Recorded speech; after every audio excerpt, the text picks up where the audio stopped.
10월 11일 월요일입니다. 새벽 예배 드리십니다. 찬송가 446장을 찬송 드리십니다. 446장.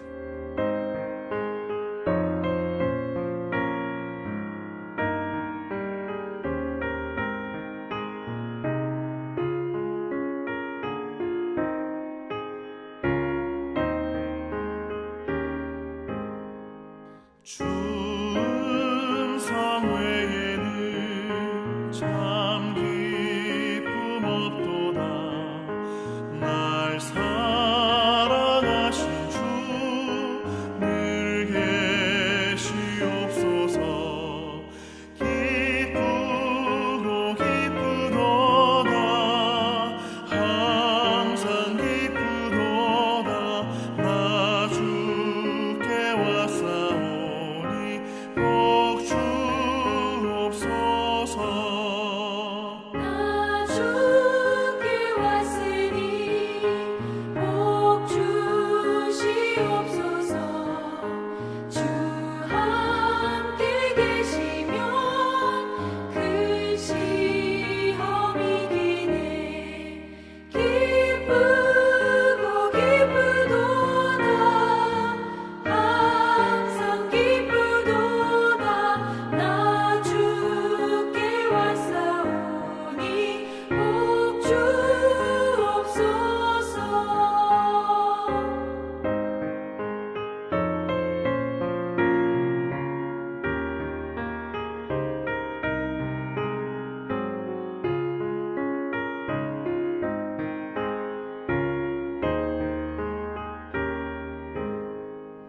주 떠나가시면 내 생명 헛되네. 기쁘나 슬플 때 늘 계시옵소서. 기쁘고 기쁘도다. 항상 기쁘도다. 나 주께 왔사오니 복 주옵소서. 그 귀한 언약을 이루어 주시고 주 명령 따를 때 늘 계시옵소서.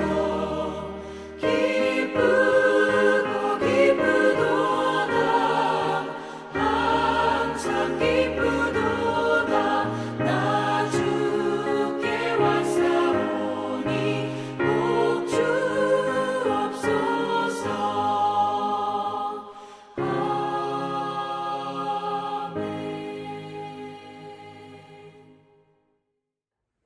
다 함께 사도신경으로 우리의 신앙을 고백합니다. 나는 전능하신 아버지 하나님 천지의 창조주를 믿습니다. 나는 그의 유일하신 아들 우리 주 예수 그리스도를 믿습니다. 그는 성령으로 잉태되어 동정녀 마리아에게서 나시고 본디오 빌라도에게 고난을 받아 십자가에 못 박혀 죽으시고 장사된 지 사흘 만에 죽은 자 가운데서 다시 살아나셨으며 하늘에 오르시어 전능하신 아버지 하나님 우편에 앉아 계시다가 거기로부터 살아있는 자와 죽은 자를 심판하러 오십니다. 나는 성령을 믿으며 거룩한 공교회와 성도의 교제와 죄를 용서받는 것과 몸의 부활과 영생을 믿습니다. 아멘. 오늘 은혜 주실 기록된 하나님 말씀 욥기 6장 1절에서 13절 말씀까지입니다. 욥기 6장 1절에서 13절 말씀까지입니다. 함께 읽으면서 말씀 속에 계시하는 역사하시는 하나님의 은혜와 능력을 체험할 수 있기를 바랍니다. 함께 읽습니다. 욥이 대답하여 이르되 나의 괴로움을 달아보고 나의 파멸을 저울 위에 모두 놓을 수 있다면 바다의 모래보다도 무거울 것이라. 그러므로 나의 말이 경솔하였구나. 전능자의 화살이 내게 박힘에 나의 영이 그 독을 마셨나니 하나님의 두려움이 나를 엄습하여 치는구나. 들나귀가 풀이 있으면 어찌 울겠으며 소가 꼴이 있으면 어찌 울겠느냐. 싱거우신 것이 소금 없이 먹히겠느냐. 달걀 흰자위가 맛이 있겠느냐. 내 마음이 이런 것을 만지기도 싫어하나니 꺼리는 음식물같이 여김이니라. 나의 간구를 누가 들어줄 것이며 나의 소원을 하나님이 허락하시랴. 이는 곧 나를 멸하시기를 기뻐하사 하나님이 그의 손을 들어 나를 끊어버리실 것이라. 그럴지라도 내가 오히려 위로를 받고 그칠 줄 모르는 고통 가운데서도 기뻐하는 것이 내가 거룩하신 이의 말씀을 거역하지 아니하였습니다. 내가 무슨 기력이 있기에 기다리겠느냐. 내 마지막이 어떠하겠기에 그저 참겠느냐. 나의 기력이 어찌 돌의 기력이겠느냐. 나의 살이 어찌 노쇠 같겠느냐. 나의 도움이 내 속에 없지 아니하냐. 나의 능력이 내게서 쫓겨나지 아니하였느냐. 아멘. 절망. 이 절망이라고 하는 것은 모든 희망을 포기한 정서 상태를 가리킵니다. 사람은 극심한 고난 때문에 절망에 빠지게 됩니다. 그럴 때에 삶의 의욕이 상실되고 판단력을 잃어서 합리적으로 판단할 수가 없게 되는 것이죠. 그렇게 되면 차라리 죽는 것이 훨씬 낫겠다고, 하나님이 나를 죽여줬으면 좋겠다고, 그런 자리까지 내려가게 됩니다. 오늘 본문에 욥이 그런 처지에 있습니다. 사랑하는 성도 여러분, 절망 가운데 있습니까? 무엇이 우리의 희망을 빼앗아 왔습니까? 오늘 이 시간 말씀을 함께 나누면서 절망 가운데 희망의 줄을 잡게 되기를 주님 이름으로 축복합니다. 욥이 대답하는 겁니다. 엘리바스가 2장에 걸쳐서 4장 5장에 걸쳐서 욥에게 말하잖아요. 네가 생일을 저주하고 차라리 날 때 죽어서 나든지, 어머니가 나를 모른 척해서 지금 죽어 있으면 그것이 낫겠다고 말하지 않았느냐. 전능자 앞에서 회개하라는 거죠. 이 고난을, 징계를 업신여기지 말라라고 말합니다. 물론 다른 말씀이지만요, 이 말을 듣고 본인이 대답하는 것입니다. 한번 보시죠. 2절을 보겠습니다. 시작. 나의 기름을 달아보며 나의 파멸을 저울 위에 모두 놓을 수 있다면. 3절. 바다의 모래보다 무거울 것이라. 그러므로 나의 말이 경솔하였구나. 내가 이렇게 경솔하게 말한 것은 나의 고난이, 고통의 무게가 너무 크기 때문이다. 나의 고난을, 괴로움을, 파멸을 저울 위에 다 올려놓을 수만 있다면 바닷가의 모래알들보다 훨씬 무거워. 나의 이 고난이, 고통이 너무 무겁기 때문에 그래서 경솔하게 말했으니까 이해해달라라고 하는 것입니다. 사랑하는 성도 여러분, 고난을 당한 사람은 고통이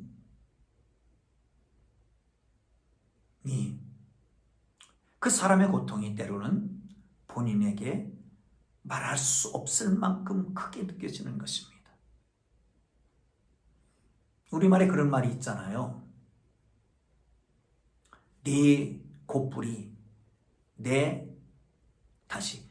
연병이 내 곱불보다 크겠느냐, 더 하겠느냐.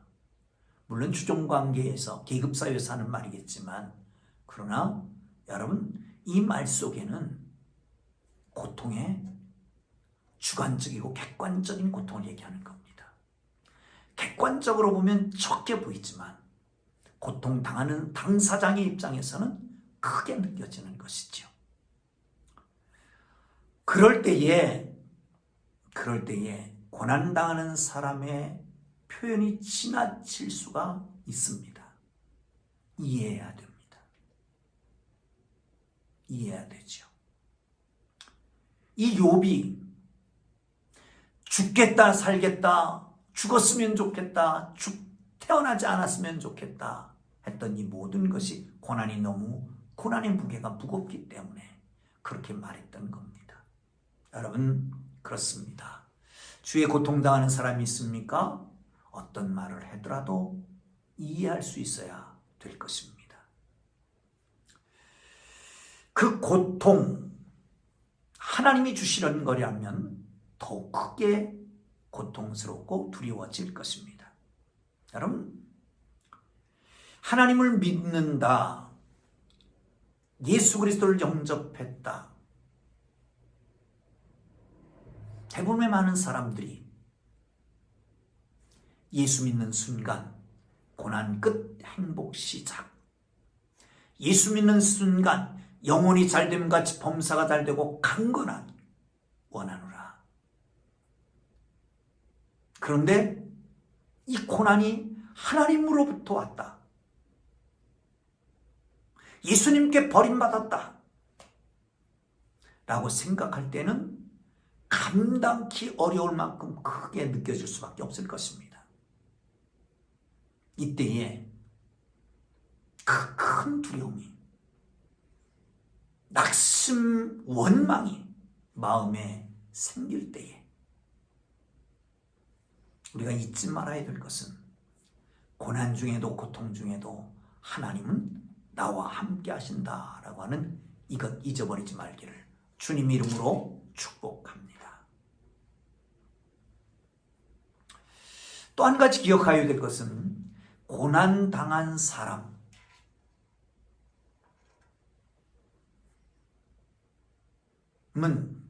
아무리 좋은, 아무리 꼭 맞는 합당한 조언도 권면도 받아들이지 못한다는 겁니다.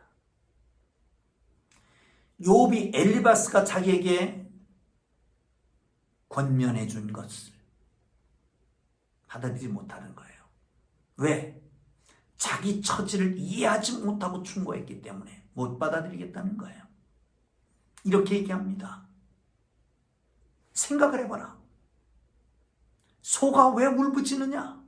꼴이 없기 때문이다. 생각을 해봐라. 들나귀가 왜 울겠느냐? 불이 없기 때문이 아니겠느냐?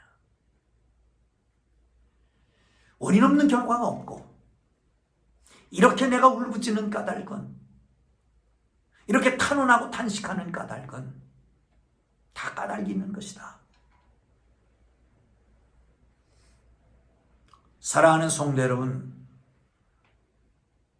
이런 것들을 생각하지 않고 비판만 한다면 그 비판이 설사 옳은 내용이라고 할지라도 수용하기 어려운 것입니다. 욥은 그렇게 말합니다. 소금 없이 먹는 싱거운 것처럼 꺼려진다는 거예요. 음식이 아무리 좋아도 간이 안 맞으면 어떻게 먹냐는 거죠. 그렇습니다. 고난당하는 당사자에게는 생생한 현실입니다. 욥 같은 상황에 처하면 매우 큰 고통과 슬픔이 다가오게 됩니다. 그러므로 우선 날카로운, 예리한, 합당한 충고보다는 따뜻한 위로가 필요합니다. 마음을 담긴 공감을 해야 됩니다. 진심 어린 동감, 그것은 고통을 경감시킬 수 있습니다. 사랑하는 성도 여러분, 고난당하는 사람이 있습니까? 위로하십시오. 판단하지 마십시오. 종종 우리는 누군가 어려움을 처하면 이래서 그랬지, 저래서 그렇지, 이렇게 하면 되고 저렇게 하면 되고 그렇게 말합니다. 아닙니다. 그렇게 말할 게 아닙니다. 못 받아들입니다. 수용 능력이 없습니다. 편안할 때 되면 편안하면 수용할 수 있겠지요. 그러나 지금은 어렵기 때문에, 고통스럽기 때문에 수용할 수 없는 것입니다. 고난에 처한 사람에게 옳은 권면을 해도 정작 당사자가 그 말을 수용하지 못할 수 있습니다. 진심이 담겨 있지 않은 말, 간에 맞지 않는 음식과 같습니다. 간을 하지 않은 음식과 같습니다. 그러므로 먹기 힘든 음식처럼 수용할 수가 없는 겁니다. 신중하게 말할 수 있기를 주님 이름으로 축복합니다. 최근에 여러분이 힘들어할 때 나와 함께 울어준 지체가 있습니까? 아니면 여러분은 누군가가 힘들어할 때 찾아가서 함께 울어준 지체는 있습니까? 신실한 마음, 자신의 자기의 아픔처럼 고통처럼 함께 느끼고 함께 위로하고 함께 격려할 수 있는 게 형제 자매입니다. 가족입니다. 그것이 교회고 그것이 지체입니다. 여러분 주위를 돌아보시지요. 그리고 함께 동감할 수 있는 하나님의 거룩한 교회 모습이 되기를 주님의 이름으로 축복합니다. 자, 그런데요 8절을 보시죠. 나의 간구를 누가 들어줄 것이며 나의 소원을 하나님이 허락하랴. 이는 곧 나를 멸하시기를 기뻐하사 하나님이 그의 손을 들어 나를 끊어버릴 것이라. 그러할지라도 내가 오히려 위로를 받고 그칠 줄 모르는 고통 가운데도 기뻐하는 것은 내가 거룩하신 이의 말씀을 거역하지 아니하였습니다.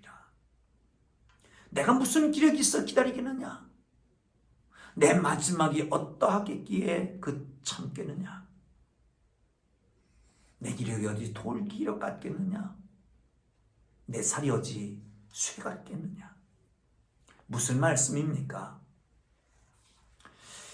고통으로 인해서 죽기를 바라는 욥의 모습을 봅니다. 욥의 현재 모습, 고통을 견딜 수가 없는 것입니다. 그 가운데서 자기는 하나님의 말씀을 기억한다고 합니다. 자신의 기력이 완전히 소진되었습니다. 그러기에 돌 같지 않고 노쇠 같지 않기 때문에 버틸 수가 없다는 겁니다. 그러므로 하나님이 멸하여 끊으시기를 간절히 간구합니다. 그것이 위로가, 그것이 기쁨이 된다는 겁니다. 여러분, 자신이 환난이 너무 커서 견딜 수 없을 때 죽고 싶은 마음이 생깁니다. 차라리 죽었으면 좋겠다. 자다가 내일 아침에 눈을 뜨지 않았으면 좋겠다. 하나님이 자신을 죽여주셨으면 더욱 좋겠다 생각할 수 있습니다. 잘못된 거 아시죠? 욥은 하나님의 말씀을 거역하지 않는다. 참 잘하는 일입니다. 그러나 죽기를 구하고 있는 태도는 잘못된 것이지요. 사탄은 큰 고난에 직면하는 사람들을 유혹합니다. 너 이제는 더 이상 버틸 수가 없지 않느냐?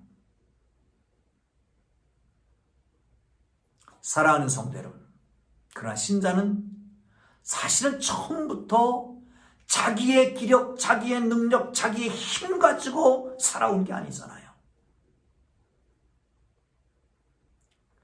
언제든지 하나님이 부어주시는 능력과 도우심을 얻고 그 안에서 살아갔던 거 아닙니까?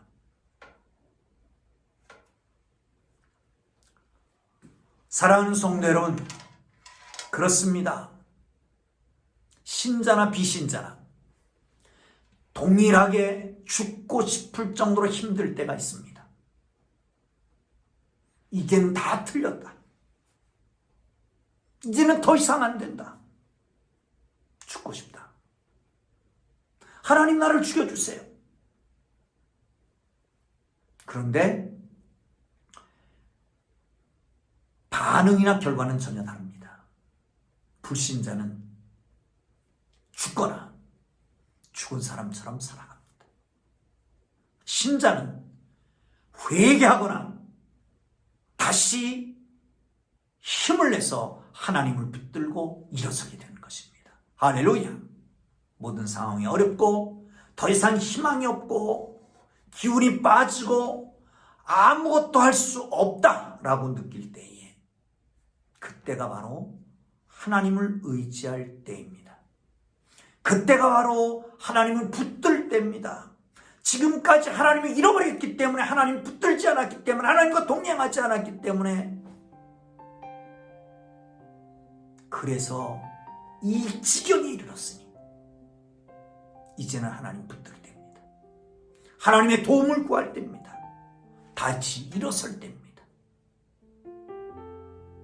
우리 주님 바라보고 주님이 주시는 도움의 손길을 의지하고 일어서기를 주님 이름으로 축복합니다.